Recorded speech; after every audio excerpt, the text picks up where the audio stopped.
57. lete Resulullah sallallahu aleyhi ve sellemin siratinden tercüme halinden. Elhamdülillahi Rabbil alemin ve salatu ve selamu ala seyyidina seyyidil enbiyayı vel mursalin ve ala alihi ve sahbihi ecma'in. Geçenki celeten gurrunun sonuna Peygamber aleyhisselamın her esir edip Allah'a otom şunu öldürmeli mi ya yok, yerine pul alıp fidye alıp adat etmeli mi? Allah tebarek ve teala vahiy indirip Peygamberimizi sahabaları öz ihtiyarına koydu. İhtiyar ne manada? İmtihan manada. Dünya mali bir kaptal, öldürmeklikte bir kaptal. İmtihan ettir Allah tebarek ve teala şoları. O zaman Peygamber aleyhisselam da beter mehriban, böyle doğan kardeş, maslahatı da taliya, dine iki tane sahaba. Sa'd ibn Mu'az ve Hazreti Ömer radıyallahu anhu. İki tane Faruk var ümmette.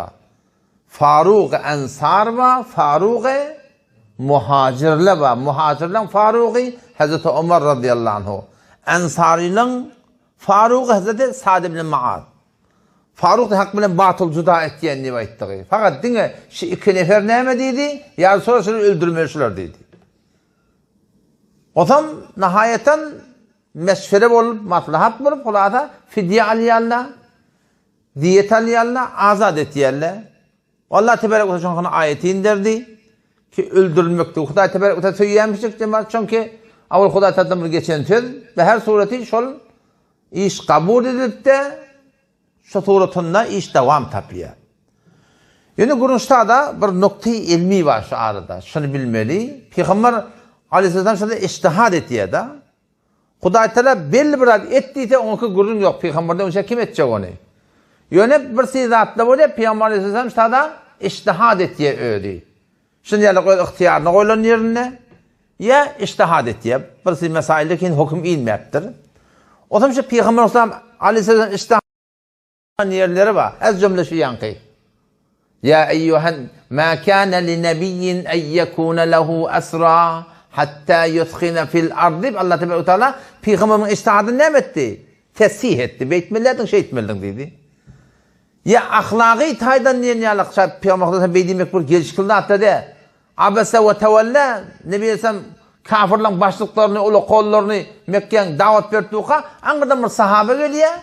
O da avval Müslüman, Peygamber Aleyhisselam şunla, bu ki avval Müslümanlar.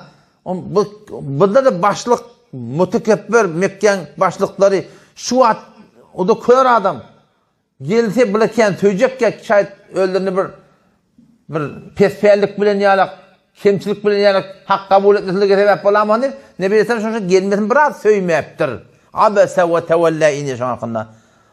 Nebi Aleyhisselam şahada şu edeni işini Huday tebarek ve teala etap et diye söymeye. Derdi beytmellerden şey etmeldin diyen gurruna ediptir da.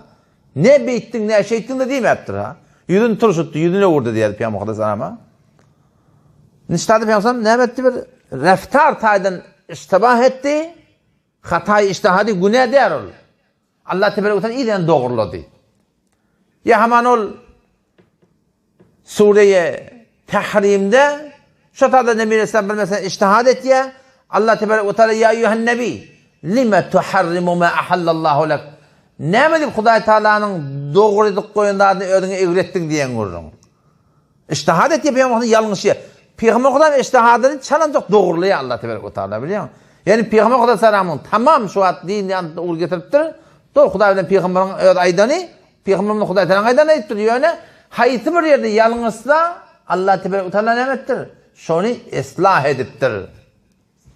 Ama bir yerde müştehitler var da nokta iştihad, şu nokta ilmi diyeyim şey. Müştehitler var, iştihad ettirler. 4 mezhep iştihad ettirler. Bu mezhepte bir kavl var, bu mezhepte bir kavl var, bu mezhepte bir kavl var. 4'ü doğru olurmuş onun. Bir doğru olmalılar diyen de. Hanefi mezhep şunun hakkında yanlış anlatabilir neyme değil, eti kıyamet onu. Şunun hakkında bir kitap dedim, 50'den eyle kitapta Peygamberimizin bir aydan tefini muhtelif elfazı getiriyorlar. Peygamber Aleyhisselam deyiptir. Yani o da bir şu Hanefi mezhepte ama adam şagirdler zatları bir hükmü yalınızıp bir de hüküm veriptir ha. Huda bilen Peygamber'in aytýan ne şu? Yalınızıptırlar. Bir de amal et kesbiyat. Bir de günahı var mı? Peygamberimiz diye günahı yok. Belki sogabı da var deyiptir. İza hakemel hakim.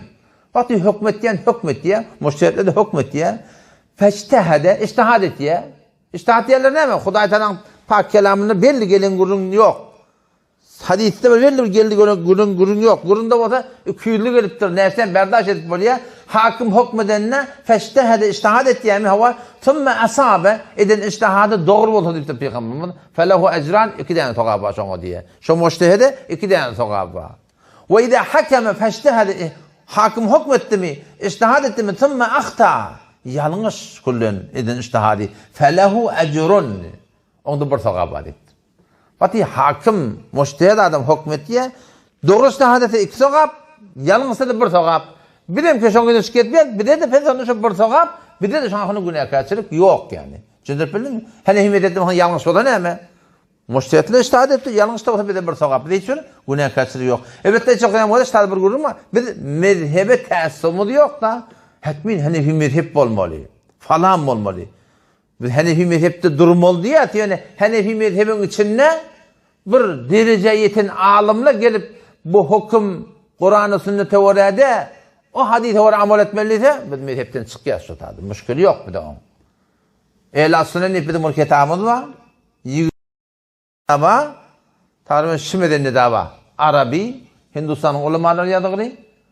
Allame Zafer Ahmed Osmani rahmetullahi aleyh Mevlana Tanibi rahmetullahi elin aşağını yazan kitabı. Şonu ince meyerde mezhepten çıkıptır şu. Mezhebe təssümü yok bunun. Yöne her kim bir hadis getirenine, ayet getirenine biz mezhebi kenara koymayız. Ne mi deyip koymayız? Şun mezhepte öktü ulemalı var. Şolu hüküm vermeli. Şolu mezhepten çıkmaklığa hüküm mertebe ne mi etiyaz, amel etiyaz. O ne mi deyip şun ödümü de ona yeter alınmı yok. Bir de karşı çıkıp duran adam da o da bolatı bir yalak.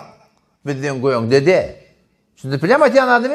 O da şeyden biz mezhebe teessümümüz yok. Mukayyet takayyudumuz var.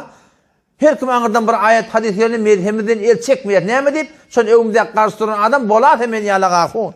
Bolatı ha. Mezhepten bir hasan çıkmakla icade veriyat. Mezhebin içinde müştehidini fil mezhep var. Mezhebin içinde iştihad ettiğin ulemalı var. Şöyle iştihad edip mezhepten çıktı. Koydumuzun üstüne. Bir de ona hiç müşkülümüz yok. Gorimodan çürüyüm. Düdülen dat mezhep diyorlar biliyor musun? Mezhebe durmalıyla gorimodan çürüyüm düdülen dat. Şu an mezhebe durmayalı var. Neyem oldu? Neyem bela başına geldi? Bir hücrede öldür falan çağıydı. Bir hücre ha öldü. Mezhep gerekir deyip durulursa şu mantıkada bak. Bir hücre ha öldü. Falanca akide öldürüyor. Akidede cihani suretinde tekli cemaat bulur orada. Birbirini kabul eden aklasını. Şücre böyle oluyor. Ama Eş'eri, Maturidi bütün dünyada eğer şu kitabı oraya olsa bir akide. Onun katını bir Eş'eri ya Hanefi mezhebe durmuyor. O hitabı cüda yani. Bu gurundan geçelim. Gurumudun istak vardı. Nebi Aleyhisselam şu taada 4000 dirhem her kim öz esirini azad etmeye olsa pul vermeye oluyorlar. Belli garipten garip adamla gelip ya Muhammed şeyle bir yağdayımı diyor. Garip, hor günümüz bir azad etsen deyip Nebi Aleyhisselam azad edip köptür boşluğuna. Şolun birinin adı Ebu Uzze diye. Ömer bin Abdullah bin Osman Nebi Aleyhisselam yanına geliyor ya şeyle ya Muhammed diye. Aleyhisselatü Vesselam orada ya Resulullah diyeyim ya şunun imanları yok da. Şeyde ayal var adam oğlunu şomken hor homtu min azad etsen deyiptir. Peygamber Kodası'na deyiptir bir şet beni azad edecek musulmanlığın tertine hiçbir cemaate kömekçi olma deyiptir. Diye o şatada Peygamber Kodası'nın tarifine, evgütüne şığıraydı gittiye sonra beni kıyınlıkta iman getirmeyeni cengi Uhud'da kafirçilik yağdayabilene kıyınlıkta nüden gidiptir diye yani. İnne haberini almalı, Mekke'den almalı. Şokudat diye da Mekke, olukon şehir. Mekke diye mi de bilin?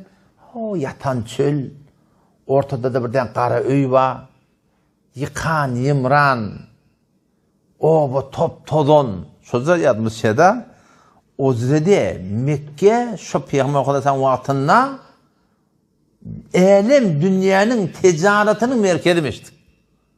Dünyadan gelip şeyler ticaret et yerlemişti. Dünyanın nimetı ne mi bota şurada var diye. Ne mi miva, ne mi yer, ne mi içer, ne mi giyer, ne mi bota Mekke'de var diye. Sonra her ki İbrahim Aleyhisselam'ın Rabbena inni eskentu min zurriyeti biwadin gayri zi zar'in inde beytikel muharram. Rabbena liyuqimus salah. Rabbena şu duat ya, şu bir duatın adı ne mi? Şeyle adamlar sağ uyuşur diye da. Varzuqhum minet temerat. Meyveler sağda bolsun deyiptir biliyor musun? Şu dua kabul oluyor. O şu Peygamber Aleyhisselam'ın vaktinde Mekke diyenler 3 tane ulukun bazar varmıştı. Bazarı zil mecaz, bazarı okaz. Yani şu kulüp ulukun bazarla hatta hac mevsiminde son olu doğru kafir müşrik. Yani şu İbrahim Peygamber'in dininin galanının bunyadı bilen hacca gidiyorlarmıştılar. Hac ettilermiştikler, namaz okuyarlarmıştılar. Tavaf ettilermiştikler, sa'i ettilermiştikler Merve. Yani müşrikane halatta olandan Huday Teala Peygamber'i verdi biliyor musun? O zaman şu bir ulukun şehir onun ustandar var diyen yanak, bağışlar var diyen yanak, fermandar var diyen yanak, Utbe'dir, Şeybe'dir, Umeyye'dir, Ebu Cehil'dir, Umeyyet ibn Halaf'tır şuna. İnni bilen hem ölüğlü, bir biri Heyseman-ı Khuzai diyen adı Mekke var ya. Gödeşbetiyle şokuydatta mün neferi verttirler bir adat zamatın evine. Şu haberini gödeşbetiyle ne haber. Şeyle geliye Mekke'nin yani Mekke'nin haramını. Şu tak gelip şunla ilan etti. Utbe bin Rebi'a öldü. Falani öldü. Ebu Cehil öldü. Umeyyet ibn Halaf öldü. Falani öldü. Yıkan at tutmadır ya. Adamla sümlük. Böyle bir yani hantama yok da. Umeyyet ibn Halaf'ın oğlu Safvan ibn Muatted. Safvan ibn Umeyye. Safvan niye şeyle mağaytiye kemine düşünüp bolana deliptir ne mi öyle diye. Bereketirin deyiptir. Men soransından niye? Men tanıyamsın öyle diye. Değerliyim olması diye.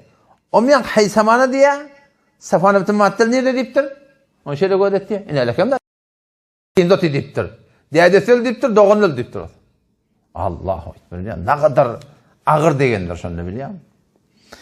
Ne etecekler bilen akla. Yeni bir rivayette geliyor. İbn Abbas radıyallahu anhuma aytiye, Ebu Rafi' man aytti diye. İbn Abbas sahabaların kişiciginin biri. Yani Nebi Aleyhisselam dünyadan gideninde bolatı 10 ila 13 yaşında demiştik.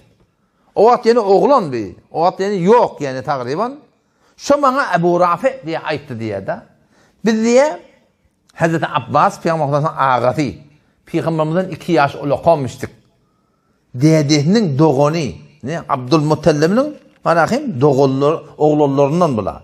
Abbas ve Kusemma, Hamza ve Abdullah ve şuna Peygamber'den ne dedi? Ağalar şuna. Bu da Peygamber'in ağası 2 yaş Peygamberimizden ulu kan.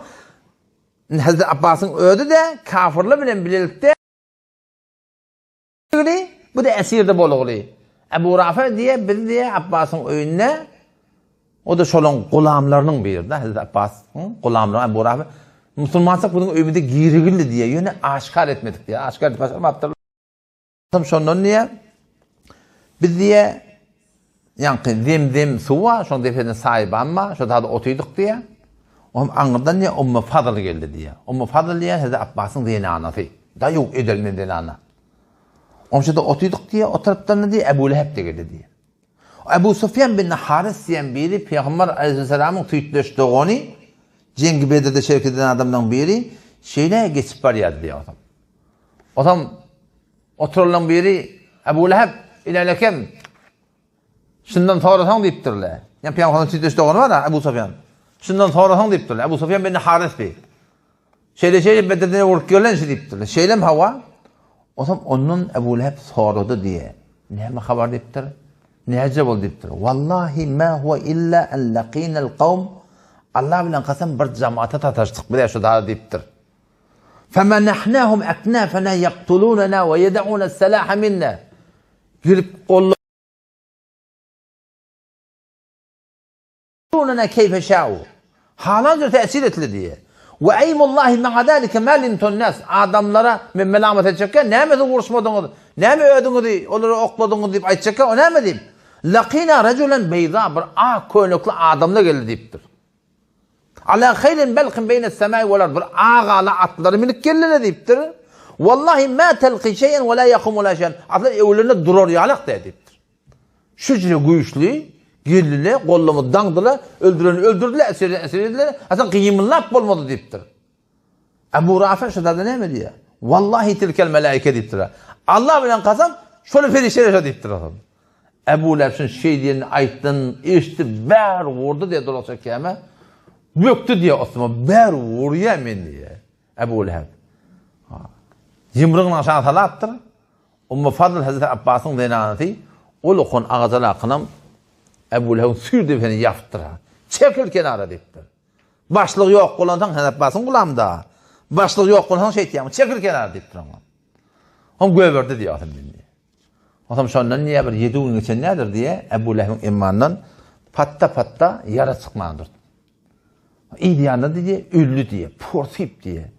3 gün çiğişip, çaşıp, şu taada ahir oğulları başka bir Hebeşi gulamlara yankı gömün burada deyip, çukuru qadıp, ağasın şeyde, jeten şeyde, it verip, itler, ibaran yani barayalıq da diye da. 3 metre ağaç alıp, it verip, toğulap, çukurun üstüne oklap gömürdü diye. Üstünü gömdü diye. Sonra ne muttur biliyor musun? Şu zamanın adamları, bir de bu zamanın adamları, olardan şu dünya kalktı, bir de şu dünya kalacak. Kim uttu oluyor ki Huda bilen Peygamber'e oraya bolsa uttu biliyor. Hazreti Ayşe radıyallahu anh'a soram her vakti Mekke'ye baranla şu Ebu Leheb'in gömülün yerinin şöyle yüzünü örtüp geçkidir diye. Ne? Azabinin niye adım da. Nebi Aleyhisselam da baştaki Mekke'den Beyleşerek gidenine Kavm-ı Semud'un asarları var. Sonra Peygamber şöyle yüzünü örtüp gidermiştik. Yani azap gelen yerde durmalıydın. Çararmazlık geçin diyermiştik. Mesela şu an gördüm var, falan bir var, katı azap geliyor da. O şu da gördüm, yedilenecek diyorlar biliyor musun? Şollasan doğru değil yani. Azap gelen yerden hakkında ben doğru oğlum gidiptirler, görüptirler. Bir dene defeden daha aşağıya diye da. Ne? Bir dene de defeden de gürtükte bir daha şey diye. O şu niyalık bakayım, azap gelen yerlere yedilince çıkmalıydın. Belki azap gelen yerde ne bilmeli? Kavuluk bana sarmaştın, kasıkka itmeli yani. Kesikka itmeli. O zaman sonundan Mekke ağla batkı çuğurunu qıyık çıyık da 70 nefer öldürüptürler. 70 nefer de esir. Neyse oldu? 140 nefer. Öylerden kadim, bilmeyesiniz bir çetin görenəsin. Bizim Türkmen il aramızda da bir cehalatın bir çeti vardı. Bir yeri ölünde var, akım o heliyle de koşu palan çekiciler bağırıp otururdular biliyor musun? Bağırıp otururdular da. Köylük balağını çıkarmanın 40 güne şerif heyinde şetip verirler var. Şerifat boyunca kullun şularla olakam günah kaçırırken. Yani. Burada o zamanın kafirleri, din diyanetine var yok. Kullu Mekke giyce günlüydü koşku bilen, sığır bilen, heyvay. Şol bağır süpetildi diye. Bir ayda işler şov oldudur. Bir aydan sonra ne mi dedi? Koyun tedini dedi. Muhammed Münesti hoş olur, yaralar hoş olur. İnne ağlaman bunu melek diye. O da dindar adamın ettiğini işi yönetiye. Ağlasa da Huda için. Kıyıqırsa da Huda için. Şıqraysa da Huda için. Bulan günü neyme? Şu teori. Halk neyme diye anlatın. O Peygamberin yaranın hoş olanı kıyın ordu. Keşun kun kıyınan bizim aramızda da şınyalık bir zindigiye moşşekane ken biliyor musun? Halk neyme diye anlatın. Halk bey diye anlatın. Halk şey diye anlatın. Bir adam halıqı var yaşayacak olsa halkı kenara koyma olur. Yoksa hiç şurada halıqı var yaşam bolmur yani. O zaman ayttılar diye esir tutulup etiler adamı.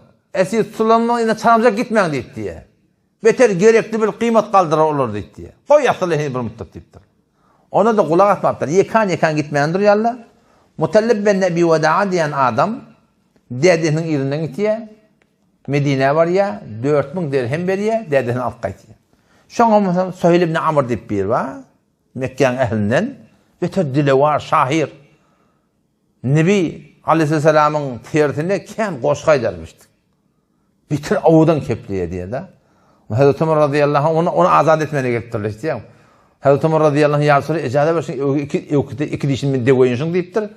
Öğürlep deyiptir. Avudan keplep başarman ten tertine deyiptir. Koş başarman deyiptir da. Ona Nebi Aleyhisselam deyipti ya koy gitsin deyiptir da. Belki hem bir gün hoş ederse deyiptir diye da. Sonra Peygamber dünyadan gidenle ehli Mekke murtet bolacak bolýar. Şonu şu Suheyl ibn Amr şolun dolanmaklygyna sebep bolýar.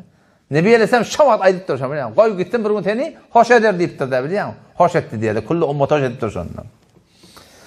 O zaman Hazreti Ebu Sufyan o wagt musulman bolupdy, kafirden başlygy, mın bir däne ogly bar, Handala diye. Muna şu Cengi Bedir'de öldürttürler. Yeni bir oğul var Amr deyip.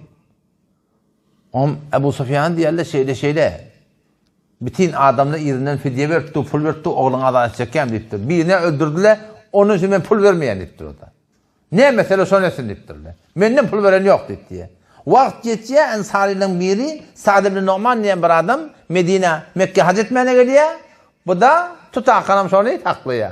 Son yerine geliyor. Ya ben oğlumu azad eder Muhammed, yok hadi beni vermeyen deyipdir. Ahir Ensari'yle araçıp, onun oğlunu getiriyorlar, bunu işte doğrusunda azad ettiler diye. Haber kimden almalı ne? Ebul As bin Rabi'a. Nebi Aleyhisselam'ın damadı bindi. Bay adam, tecir adam, edirmen adam, gayratlı adam. Bu da şol kafir. Peygamber sallallahu yetenle Bibi Hatice'den 4 tane kıyır var da. Hemmecekli Müslüman bu diye. Hemmecekli iman getiriyorlar, mesela koyrakın iman getiriyor. O da manada henüz hükmü inigdir ki koyrakının kabrını cüda olmalı. Hüküm henüz inigdir. Şöyle bile yaşap benim vatanına, Hazreti Zeynep şon oyununa. Bu taraftan da Hazreti Hatice de şon dayıdası. Yani Hazreti Zeynep ben yankı Ebul As ikisi çıkan meştikle şu doğrultunda koyrakın sürüyor diye. Peygamber Hazretleri şunu kabul etti ya, şunu akd etti ya, nikah etti ya. Şu zamanın evet akd nikahı ki İbrahim'iymiştik o, şunu toy etti ya bunlar. Şu da tutuluptur diyor. Yankılan içinde bak. O zaman Gavadım müşkün ödün oğluna. Vakti ki Nebi Aleyhisselam Peygamber sallallahu yetti mi? Yankın kutuna ken ağrım merttirler. Tenli Muhammed'in gıyın talak ver. Tenli talak ver deyip. Kabul etmedi diye. Aytti diye hiçbir denana dünyada bana Zeynep belak diye söygüller dedi diye. Men talak vermeyen diye de. Hiç gavadım müşkün ödün oğluna. Ticaret ettiği adam. O zaman bunu azat etmeliler. Bunu ne etmeliler? Bana şol Hazreti Zeynep radıyallahu yani gerden ben bahaki toğuluk kıllı var ha. Şolordan ma bu da kimin ki Hazreti Hatice radıyallahu anh'ın ki o tam şonu veriyor adamlardan barın bunu verin atamı ben adamımı azat etsin diye. Nebi Aleyhisselam bir 3 milyon da otuyor ama anladan her kim fidyetini getirip bu da hem bu neyme bir Abul As'ın ki Nebi Aleyhisselam şeyler gördüğe bir Hatice yadını çıkardı. O gördüğü yaşatıp ağladı diyor. Ama aytti diye, eğer maslahat bilsen deyiptir, kırıllı koy, iyini gitsin deyiptir, onu azad edin deyiptir. O ne bolýar, sola sen aytan bolýar dedi sahaba. Kırıllı izni verdi diye, körökünü azad etili diye. Nebi Aleyhisselam onu deyip diye, kıydın, bardın öğrersin deyiptir. İşte hüküm geliptir belli olsundan, bu musulman, o kafir diye nikah yok ortada. Bardın Medine kıydın öğrersin bolýar deyiptir. Geleni şu, o zaman Kenane diyen birden doğanı var, bar şeyde Türkmen dilinde çok hem geleceğin Allah'ydı. O mehrem namehrem bir gurumlu yok. Şimdi biliyor musun? O mehrem o namehrem bir hükümle heni inilsin. Hicabın hükmü öğretti gelir. Medine'den 5 yıl Peygamber göçer Medine. 5 yıl sonra hicabın hükmü iniye. Mehrem namehrem sonra iniye. Hazreti Ayşe radıyallahu anh'a Peygamber Aleyhisselam Hazreti Ömer. Üçü de bir kaptan nahar yerlemiştikler. Adam Hazreti Ömer'in eli birden Ayşe degiye da, soran başına bir kap deyip oturgan degiye da. O sen elinde balakayım erkeğe degise, elinde denane degise bir hürmet ye. O Hazreti Ömer radıyallahu anh yarsırsa ara hesap ettekşi diye. Heleli bizden cüda olsa da diye. Peygamber Huda tettin hüküm vermeliler. Edip başaranak. Ta ki 53. ayet sureye Ahzab iniye. Ve izâ se'eltumuhunne meta'an hervatike Peygamberin helelerinden bir daha sormalı olsanız fes'eluhunne min verai hicab. Perden gidinden soran diyor Huda Teala. Şu ayet iğnenin şu Peygamberimiz orta bir şey perde çekti diye. Ta kıyamet selam hüküm şey mehrem ve namehremin arasında ne olmalı? Perde olmalı yani. Perde olmalı. Türkmenler ne diyor? Yüren arası olsun diye. Huday ne mi diyor? Ayette zalikum şeytmeklik mehrem namehremin arasında perde olmaklık ayretine oturmaklık atharu li kulubikum siz erkeklerin yüreklerine şu arasarak ve kulubihin dinaların da yüreklerine şu arasarak diye.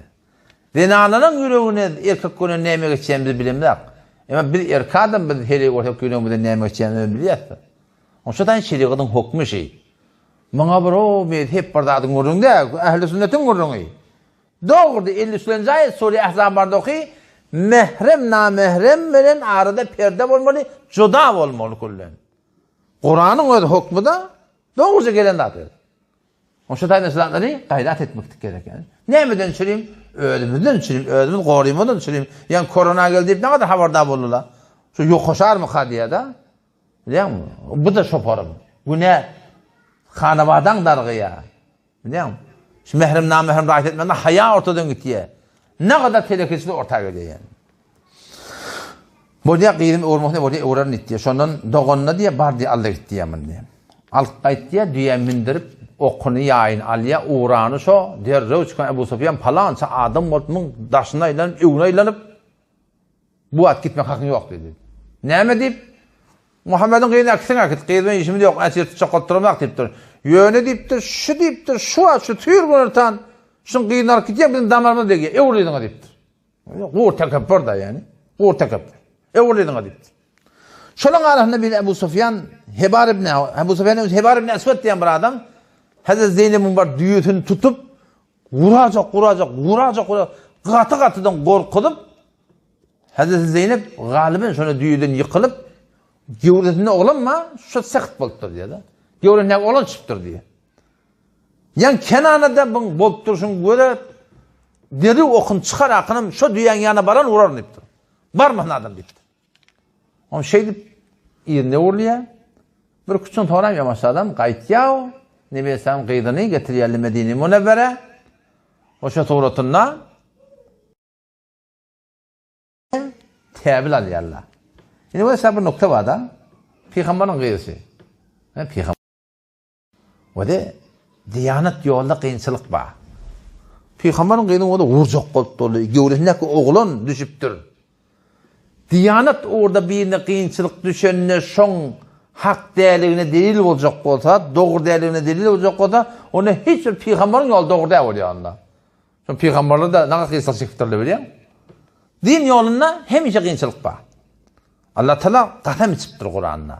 186. ayet Suriye Al-İmran bardaki لَتُبْلَوُنَّ فِي أَمْوَالِكُمْ وَأَنْفُسِكُمْ وَلَتَسْمَعُنَّ مِنَ الَّذ۪ينَ أُوتُوا الْكِتَابَ مِنْ قَبْلِكُمْ وَمِنَ الَّذ۪ينَ أَشْرَكُوا اَذًا كَث۪يرًا diye.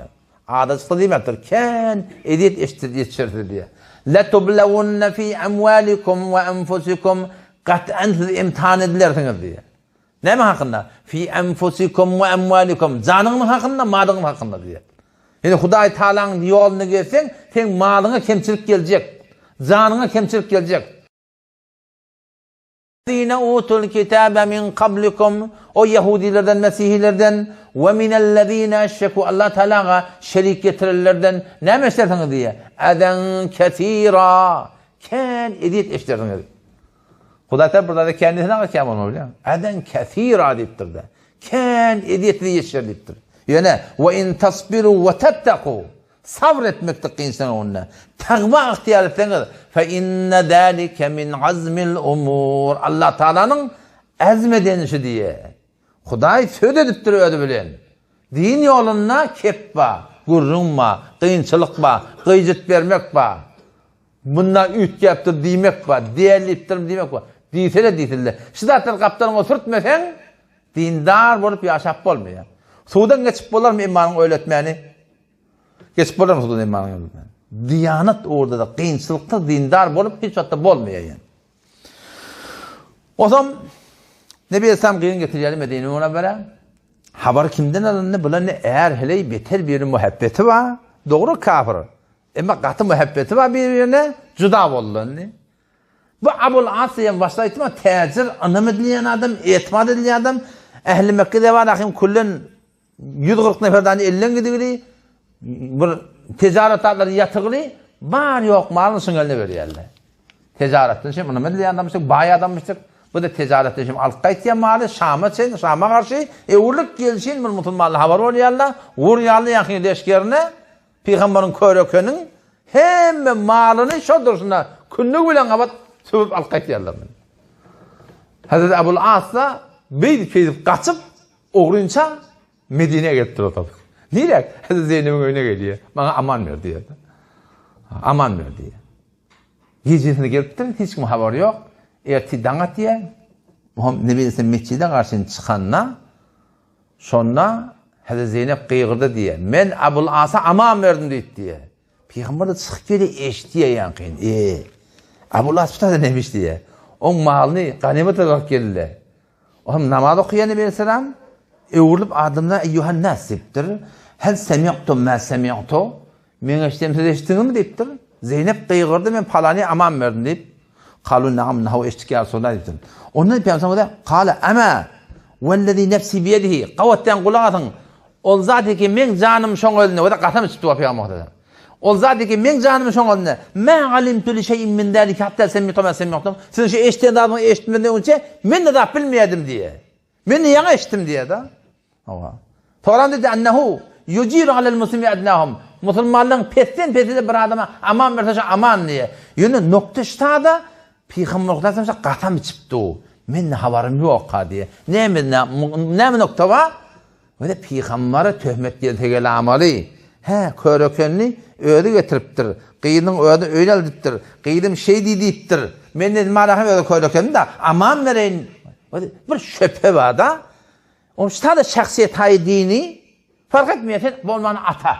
Fark etmeyen bolmanı ene. Fark etmeyen bolmanı ket huda. Her kimde bir cayga var. Şu caygada töhmetten hemişe kaç. Öz şahsiyetin mumtaz saklamalı. O da diyanatta muhammed etiqat. Etiqat kamil bolmasa amalın kabulle. Eğer heleylik bir mecmuanı idare etmektikte inki muhammedat ne mi? Etimad. Arada etimad götürülse digeten ağlap kurun mu? Her nemede şu Türkmen idarasında diyanet ne için yıkıldı? Ulamalardan umumi sorusunda etimad götürüldü. Kim götürdü? Huday götürdü. Ne için götürdü? Bizim amalımız doğru olmadan ondan götürüldü ortadan. Şimdi ağlap kurun mu? Ağlap kurun vermek gereken menberden ödüm otuyordum buraya da. Ağlamışlar kurun buraya da. Bort versine haber mi da içinden ödüm adip de onda içinden. Etimad muhim zat. Fark etmiyor. Şu ayalım önüne geçip bir yerden. Ya zenana adam söylen. Şu arada bir işi etmeliler ki etimad götürülmesin. Ne manası var? Zenana gelip kuşisine remz koymalı. Ne manası var? Ya erkadım ne manası var? Kuşisine ayalının yanına remz koymalı. Manası yok da. Etimad da ortada. Ortada yani ortada. Hem de ortada. Şu da atla ne mi getiriyor? Bir etimadi getiriyor. Ellermesini Remz'in birbirini bilip açık koyayım sizlerden haberdar olmalı. Diyanet orada da şeyle. Diyanet orada da bil haberdar olmalı. Şunu da otalım birden unuttu. Yani Huş-i Mesnu'yu dörü de Huş-i Mesnu'da ne mi sorun cevap veriyor diye. Kur'an'ın hakkında cevap verip kimlettir yani. Kur'an yalak başta Tevrat'tan burada beceriye. İncil'den burada beceriye. Kur'an ya başarmayan niptu. Neyse başarmalı? Huş-i Mesnu'yu diyenin adam becerttir. Adam Kur'an yalak buna getirip bilmeyen o neyse getirmeli. Şimdi biliyor musun? Başarma ya. O zaman ben bir metlebe koydum. Başarma dedim. 2 gün sonra metlep koydum. Ağa şöyle başarmak diye ihtiyaç dedim da. O şu dotalım birden orta ama Allah konuda ne ettin şimdi niye? O tadı onu koydun sonra bunu koydun diye. Ben baba şu Huş-i Mesnu'nun yankı ne mi diyeyim ben Türkmen diline çok olsam. Yankı haklarını kömekleşin ki? Ha yok. Tenzimatını üt gödüptürler. Kur'an'dan sonra ne cevap verin diye. Ne mi deyip? Onlar tenzimat ve hem vuruldu diye. O kafirli oturan yerinden şu becerttirli da. Belki şayet Müslüman becerem olsun. Kafirli becerttiği var değil. Onun için kafirli şu becerttiği İslam o çıpar ya da. O tadın tenzimatını ki Kur'an'ın hakkını keplemesin. Sen şu falan ayet getirdiysen getirin hak diye. Şu doktorun yürüyen hep düşürürler. Diğer doktorda ama Allah'ın ne cevap veriyor? Olgun bey diye ayttın. Ne yaptın? Cevap veriyor dedin. Cevap veren düşüşmeyiptir da. Şon yalak şu bir öğün aramızda da ustadlık, şagirdlik, ehtiram cayına haydi bir nokta. Gururları düşünmeyen kaldın. Kale Türkçe yokladılar. Kale zihni yokladılar. Dedin, şınaatları aça gitmeli. Sonra mı? Şayet ben yanlışam olayım. Siz biliyor musunuz? O bana bir denana netikat verdi. Bir denana var. Ben şimdi Telegram uğrumda kömekleşiye. O zaman şeyle o zaten o bir cellete dediydi. Ben beddua ettiyen neyime ettin diye da. Ben şu an beddua ettiyen dedim da. Muğruz adamlara. Peygamber Kuday Selam diye, o tada diye rahmet dua ediptir diye. Taif'te diye şofam diye yenciptirler. Onlar rahmet dua ediptir diye. Siz Peygamber'in canı için siz olgu olmalılar. Sen ne beddua ettiyen neyime ettiyen diye da. Men dedim sen sorun, cevabı şey, Peygamber'in beddua denir var dedim. Peygamber'in bir aylap erti namazda duayı kunutu nazil okuyor. Yalla falanin tut, yalla falanin tut deyip bir aylap sonra hakkında dua ediptir yani. Doğru, Taif'in hakkında Peygamber'den şu da hayır dua ediptir. Ama sonra Mekke'ye basıp oluyor Peygamber'den selam. Sonra Taif'in leşker keşiyedenine, ehli Taif kabul etmeyenine 40 gülle Peygamber'den selam ehli Taif'ine daş yağdırttır diye. O rivayette var da bu tada. Her rivayetin o zayı var. Siz biliyor musunuz? Ne yapar mı Peygamber desem o tada yankı iki tane kıyırın talak verirlerine o birinin hakkında beddua etti de ortada aytıp verdim. Ben dedim onu şu denanı soraptı neymiş şu yüreklik gerek. Şayet beni yanlışamam. Ben düşündürüm şeyle dedim. Onu yeni ben burada dedim ben dedim beddua edip tutamak mı dedim. Ben tutamak doğru değil. O adamların ki yüreklerine garaz var. Garaz var da. وَلَا تَجْعَلْ فِي قُلُوبِنَا غِلًّا Ya Rabbi Allah, bizim yüreklerimizde baştaki Müslümanların hakkında yani gil, düşmançılık koyma, bakilçılık koyma, görüççülük koyma deyip dua ettiriptir. Men şu yüreğinde meliçilik bağ adamların hakkında tutmacak dua ettirdim. Men yüreğinde ne var var? Şayet düşünmeydim onu biliyor musun? Şu ne mi deyip şola adamlar dünyanı betbaht eden şola. Yüreklerinde tekebbür var. Men olmalı yerli, biz olmalı yerli. Yok ama şu dünyanın malını mı, dünyanın malını mı? Paylaşsan var akıyım. Her adama 2000 yıl yaşamanda yetecek şu dünyanın malı. Mis. Şimdi men neyip dururlar, haraplıklar şunu. Yahudi var mı ya bunu hemen? O vurun girişmeyin. Ama çok yanım, yani kayışım şey, alıp buraya mecmuamızda, gelecekte de neyim olacak belli değil. Mümbür şöphede orta. Dören dağıttırıyalak, mümbür kepkurunda dörü amali. Huday talak yalvarıp, ortada şudatlar sonra gitmeliler. Sonra gitmeli, kefe gitmeliler inşallah tabi. O yine de burada edeyim o da, bir adam dindar olanına, sefer taset dindar olmalı diyen gurun yok. Şunu biliyor musun? Aman ay takkalı koyup verin ne peydahı var falan etiyor baba. Sefer taset kim dindar? Kim aydıp bilir men günahkar olmayan deyip? Kim aydıp bilir men hata etmeyen deyip? Hem canı günahkar yana Huday Teala batılık koyaptı bizimkini birbirinde belli de nakıyorsan birbirine oturur yalak de. Sefer taset. Baştan ayak bir adam takkalı koyuptur. Berekelle Allah koyup versin. Karar de. Hem de takkalı koyuptur da. Başı birine kemçilik edenine ay takkalı koyun ne peyda? Takkalı olur. Kondat. O da kemçilik koyuptu. Yeni açık koyanım sefer taset bir adamdan hantamam olmadın ki. Hem de çok tenaytlayan yüreğin bolsun. Hem köşü Bağdat'ına kadar bilmeliler. Elbette katlaşmadan. Katlaşmadan. Olgu derken görüldü de yöne hatta ayalından da şu var şeyle. Ayalla erinden şeyle. Hem de tenaytlayan uğrayıp olmuyor. Peygamber heleyleri bilen şunusunu gurun tafıp Peygamber bir ay kahar olup biliyor musun? Belek belliğinden deyip Huday Teala Peygamber dinalarına. Ara Hazreti Bibi Fatıma bilen Hazreti Ali'nin hani gurun düşüyor. Açık Kur'an'ın Bibi'nin kemçilikten berdaşt etmeli. Oğuşmallon. Biliyor musun? Kemçilikten adam var mı? O zaman sonra Peygamber sallallahu Allah bilen kasam men iştidamısı da içtim hava men yana içtim diye de. Ama şeylem hava. Onu ne mi deyli? Ona hava ne bilsem sonra kıyının yanına geliyor. Kıydım diye. Ona aman meptirsin kabul ediptir. Yöne deyiptir. Sen yanına gelmeyin deyiptir. Ya kıylatma ödüne deyiptir. O kafir de Müslüman deyiptir da. Yani düşekte şolmanın hakkın yok. Böyle atam deyip atam şondan. O zaman şondan sahabaların yanına var ya. Abu Lasa tanıyanı deyiptir. Men bir ne vesat var bilyanı deyiptir. Malını attırın deyip besin özü halalacak deyiptir.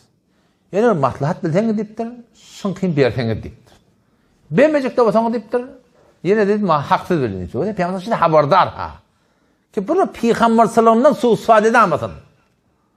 Meni hene şu mümkün eğer bir tektiye minyen motak, maşine minyen motak. Bar yakan sen kireni tutturun da hani. Gurun verecek odan, onun için kireyin ne söyle kireyin ver, toram dinin gurun ver. Son kean adamda var dinin gurun ver, toram dahi ne söyle diye o da ağlatıyor da hani. Dinden çörek imel bol botun. Taraf var dükkana hücrenki diye. Hücrenki sen hücrenkiden Huday taraftan gelecek. İşte evet çıkarana. Sen ne hücrenki ne yiyecek oluyorsun? Hücrenki ne yiyeyim? Ben Huday için ol ödün emmersin böyle. Diyanet en baştan sakkallan selleden dünyanın kavralamalı değil. Şimdi bilemem yani. Şunda muhim noktaya var. Ön köfte sadece bir gün kulüstür otuyor da mı? Maşvin ranında olmalı la. Maşvine minnim men hoza diye vaytiye diye. Am ne mi diye vaytiye ne? Kemet benim diye vaytiye. O da beter götürüyor yani. Maşvine minnem şu diye. Men hoza diye vaytiye diye ödünü.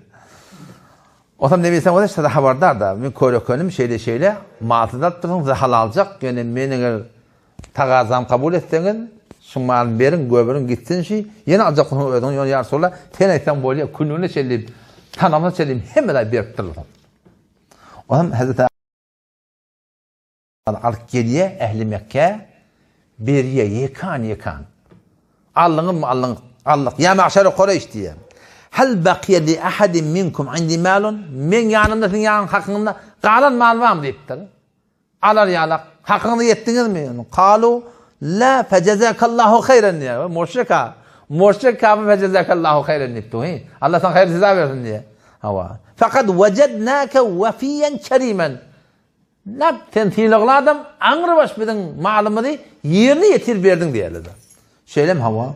Ona itti de fe ana eşhedü en la ilahe illallah ve enne Muhammed abduhu ve resuluhu diye. Şayet bunu kimin iman getirdim diye. Vallahi ma mena'ani anil İslami indehu. Men peygamberin yanında İslam'ı izhar edecektim diye. İlla tehawwaftu an yadunnu enni ennema aradtun akla emvalakum. Şu tarzda men Müslüman olacağım başarıyordum yani ha bizim malımı diyecek olup falan edecek olup şeytti deyip diye Müslüman olup durav deyip diye aydarsın deyip diye gelip malını verdim. Indi şayet bolun men Müslüman deyip. Amşandan evvel geriye adam Nebi Aleyhisselam yamaçladan nikahıya o şey sorutundu var ahin şol yaşayalı sonra bilirdi. Nefsine ulgurmak durumda. Bilmeden de bot durumda. Şimdi bir tane da izinde de Hazreti Abbas'ın gururunman.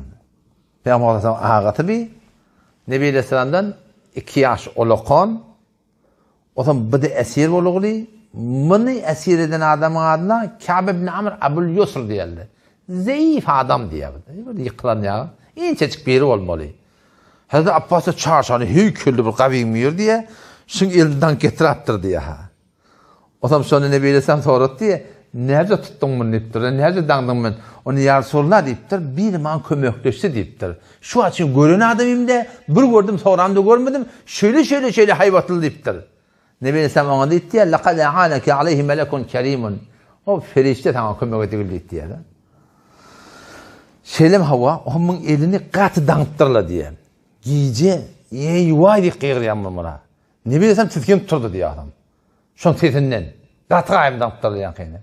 Ama Ensariyle geliyerler, yar sorla, mı eline çödüyerler. Yar sorla birin yegenimiz şey deyiptir. Yegenin bizden çim göver atan deyiptir. Yegen yani, eceti, nenesi. Eceti Ensarilerden. Ya Resulullah yeğenimiz bize beratan deyiptir. Nebi Aleyhisselam ne diyor? Vallahi la tederni minhu dirhamen deyiptir. Bir dirhem de kemel daman deyiptir. Bundan almalıdır deyiptir. Subhanallah. O zaman şunun Hazreti Abbas'a deyipti ya, pulun ver deyiptir gidecek adam. Onun radım yok, elim boş deyiptir. Nebi Aleyhisselam deyipti ya ona, o maliki, Ummu Fadıl denen adam bilen falan yerde gömdün, o ne aydan ak deyiptir? Düğünükte diye de şundan. Allah bilen kasem sen peygamber deyiptir. Men bile denen adam, hiç kimsenin haberi yok deyipti. Allah bilen kadar bize peygamber deyipti. Şeylem hava, o derhem berersin deyiptir. Akil va. Cafer va, otam Ali va. Ebu Talib'in oğulları da bula. Ebu Talib'in 4 oğlu va adından. Talib va, otam Aqil va, Cafer va, Ali va. Otam Talib'i kafir geçiptir yankın. 3 doğan Müslüman mı diye? 3 doğan Müslüman mı diye? Otam Aqil Hazreti'den 10 yaşlı kan diye. Buna da var akım, falanca diyor hem hak edip, burada da çoban azat etmeli oluyorlar. Oham, yankı Nebi Aleyhisselam o piyamasına yüzlenip, neme doğanğa da sonratan kenarlığın mı deyip diyordu. Yani doğanğa da sonratan adağına kalmalılar, şu diyor ki kenarlığın mı deyip diyor. Ayet yeniye şunlar. Ya eyyuhen nebi ey peygamber kul ayt limen fi eydikum minel asara minel asra elimdeki esirle var. Şunlara ayt diye.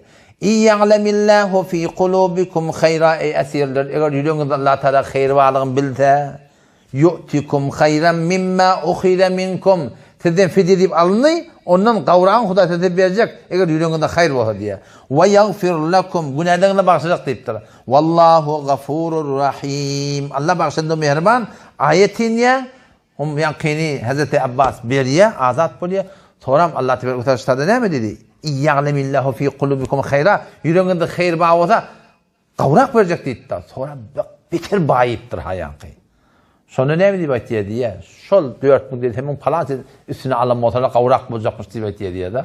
Sonra Huda Teala şu tadım benim zamanı şu muhtar alsa falan verdi deyip diye. Kârıya kalın muhda deyip diye. O şu sonrasında Müslüman oluyor.